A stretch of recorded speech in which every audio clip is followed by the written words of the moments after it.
The Youngevity UK and Europe Show with Dr. Wallach.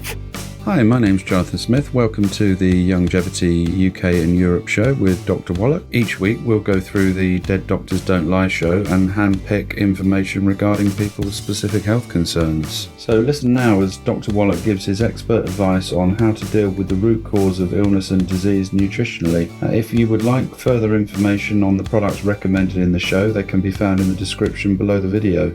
Enjoy the show. The Youngevity UK and Europe Show. Okay, Doug, what pearls of wisdom do you have for us? Well, this is something you've talked about for as long as I've known you about avoiding sugar, and this story is headlined, "It only takes one." Say drinking at least one sugary drink a day increases your risk of cancer. So when it comes to beverages, increase your risk of cancer. It turns out a glass of orange juice may be just as bad as a glass of soda.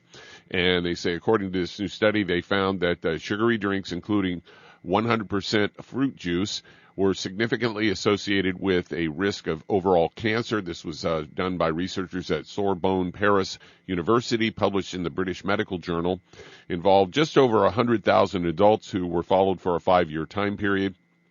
And they monitored their intake of not only food, but also of sugary and artificially sweetened beverages, such as soft drinks, powdered juice mixes, and fruit juice. And they monitored the patients by requiring each to complete at least two 24-hour dietary questionnaires every 6 months throughout the research.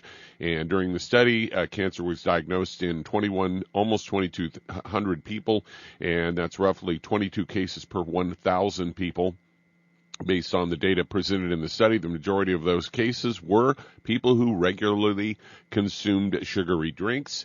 And they go on to say that those consuming at least 100 milliliters of fruit juice was linked to a 12% increase risk of cancer overall. And consuming the same amount of soda or sugar-sweetened drinks, meanwhile, was linked to a 19% increased risk of cancer.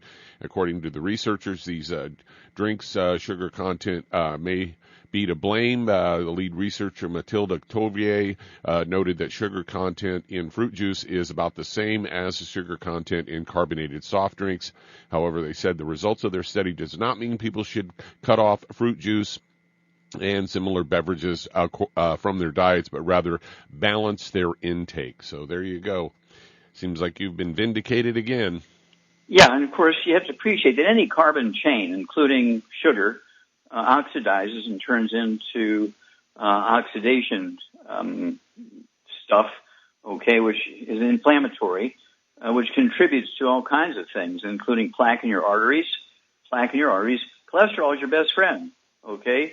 Cholesterol does not cause plaque in your arteries. Cholesterol does not cause heart attacks, okay? Cholesterol is 75% of your brain weight and 95% of testosterone, 95% of estrogen and progesterone. You want cholesterol, okay? But sugar oxidizes and turns into various types of oxidized carbon chains, which actually are very extremely inflammatory. And so there's nothing wrong with eating an orange or picking some grapes and eating some grapes. There's nothing wrong with that. Just like there's nothing wrong with pulling an olive off an olive tree and eating it. But eating olive oil that's been sitting there in a bottle on the counter or on a table in a restaurant for a couple of weeks, even at room temperature, is not good. So the same way with sugar. And so if you pull a banana off a tree and eat it, or you eat an orange or eat an apple, that's okay.